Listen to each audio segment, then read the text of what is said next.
my co-chef today. It's my son Jasper. Hi. Okay, so today we are going to cook one of his favorite dishes, isn't it? Oh, I know that. Okay, so we are making meatballs in tomato puree, okay? Usually they're always doing meatballs in spaghetti sauce or meatballs in spaghetti, but this time we're doing a little bit different, okay? We're going to use pork, main Hawkins pork, and we're cooking it in tomato puree. So, here are the ingredients. Okay, sweetheart, now tell us what are the ingredients that we will use for this dish. Minced pork, salt, ground pepper, onion leaf, some onions, some tomatoes, some garlic, some 1 carrot, 1 egg, and cooking oil. Very good. Okay, first we begin to prepare the minced pork, okay? The first thing we will do with the minced pork is to put some salt, okay? But before we do it, before we handle the food, what do we always do when making or preparing some food? Wash our hands. Correct. So our hands are clean already. We already washed them. And then add the add the pepper. Sweetheart, can you add the pepper for me, please? Yes, mommy. Very good. Okay, add it all. Very good. Good job. Okay. Now we have to put on, okay, set this aside first. We will prepare the carrots, okay? First, what we have to do with the carrots is we have to peel it off. Okay, so we have to make that fast. Alright, so here's the peeled carrots. The next thing we need to do with the carrot is to grind it with this, okay? Alright, let's make it fast. Okay, now that the carrots is ready, we can pour it to our minced pork. Okay, there you go. Make sure your hands is clean when preparing the food, okay? Safety first. Okay, now next thing is you have to put the egg. Can you put it, sweetheart, please? Break the egg. It's okay, it's okay. All right, very good. You can put it there. All right, then still some more need for this. Some more ingredients we need for this is we have to prepare some onion. Okay, 1 onion, we will use it for this mixture of our minced pork. Okay, let's do it fast. Done. Okay, so this onion is finely chopped, sweetheart. Okay, we have to also mix it up with our meatball mix. Okay, this is our meatball mix. Okay, next is the garlic. Okay, so we need some garlic cloves here for this one. Okay, and we need to finely chop it as well. Let's make it fast. And there goes our finely chopped garlic. Okay, so we will add it to the mixture as well. Yeah, now last part of the mixture or last ingredients that we need to put in the mixture is our onion leaves. So this onion leaves is our leftover from the last recipe that I cooked, so we can actually use up the saved part of the onion leaves. Okay, just make sure that it's not too big, so we have to just cut it like that just to make it more finely. Okay, sweetheart, are you learning? Yes, mommy. Okay, now we have to cut it very fine cuttings of these onion leaves. This is the final piece of our meatball or final ingredient that we can mix up in our meatballs. Okay, so we just have to do like that. Cut it with our kitchen scissor, which we usually do. Always be careful, sweetheart. You always need some adult supervision when you are handling knives or scissors. Is that clear? Yes, mommy. Good. Okay, so it's almost there. Once we add up all the ingredients for the meatball, we can actually mix it up. Okay? Mm. Alright, so it's already at the end stage and our meatball mixture is going to be ready. Okay. Now, after we put the onion leaves, which is the last ingredient, we can mix it up. Okay, do you want to know why I put one egg? Why, mommy?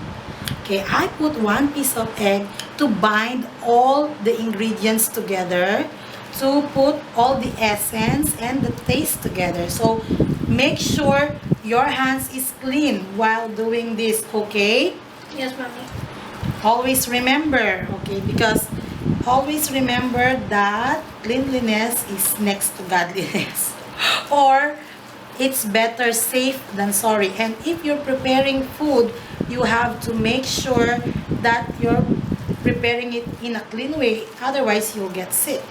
So we always have to do it like that. Okay, so you have to make sure everything is mixed well. That's why you're using hands, not spoon, not spatula, not any other material, but hands. Yes, okay.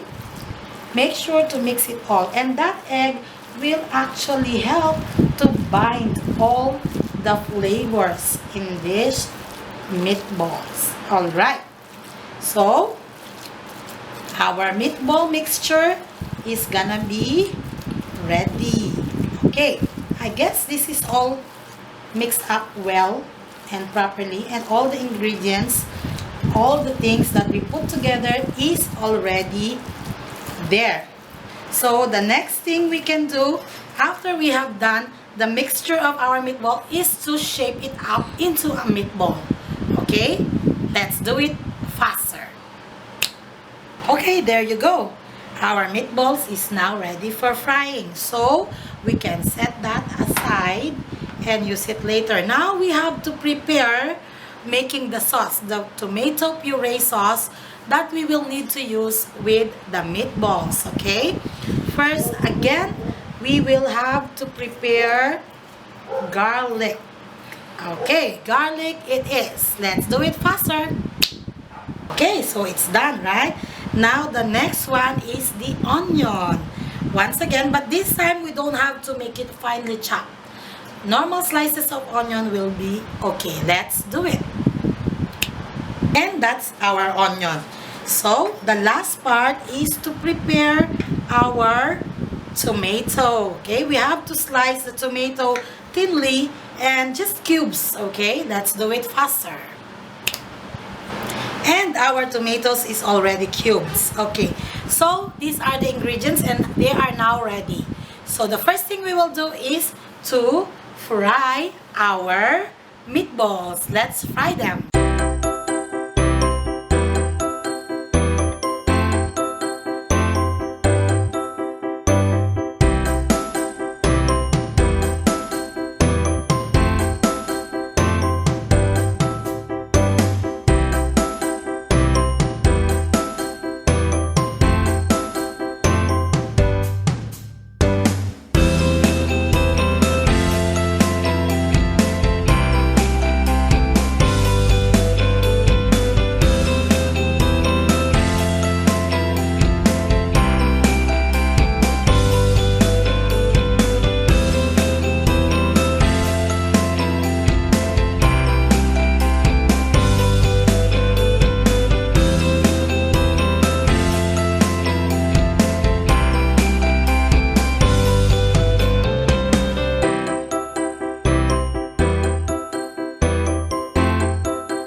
fried.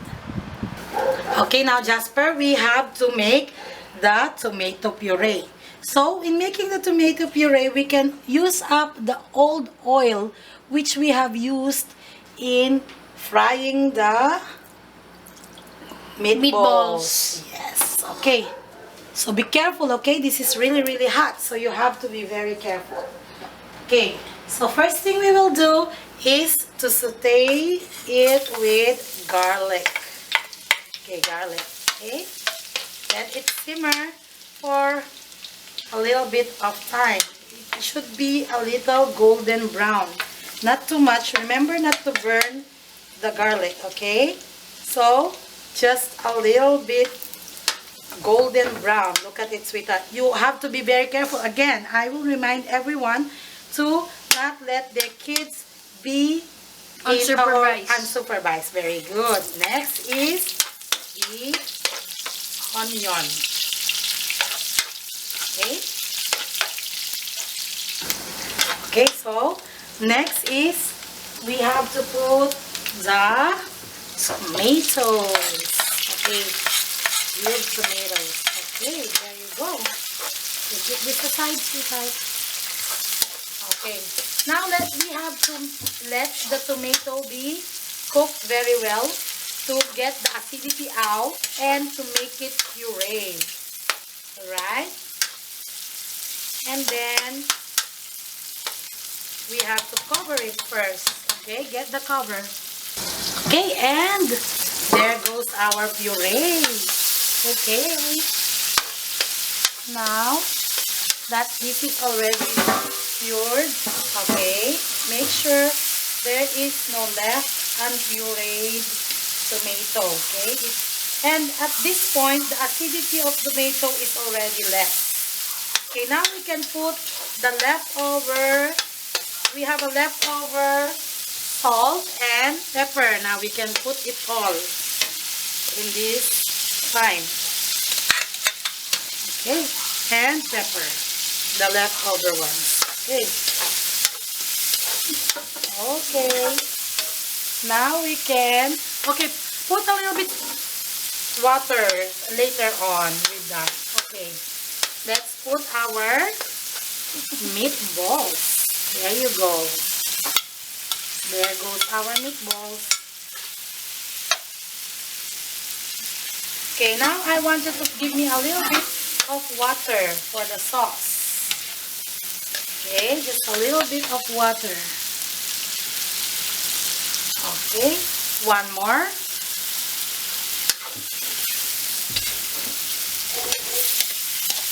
So there goes the flavor of our puree tomato.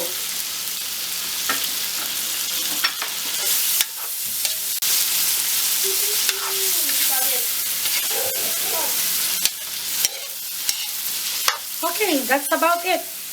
That is our meatballs in tomato puree.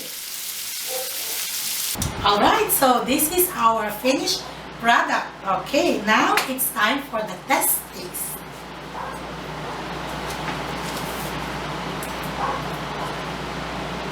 And what can you say about it? I gotta say, you guys should, if my mom opened a restaurant, you should guys, pick this. No joke, this is like the best meal I ever had. 5-star rating. Okay, so if you like our dish, do not forget to please like and subscribe our video here at Home Kitchen. Okay? And if you also want to get notified for upcoming videos like these, you should hit the bell with it. Alright, so see you next time. Bye!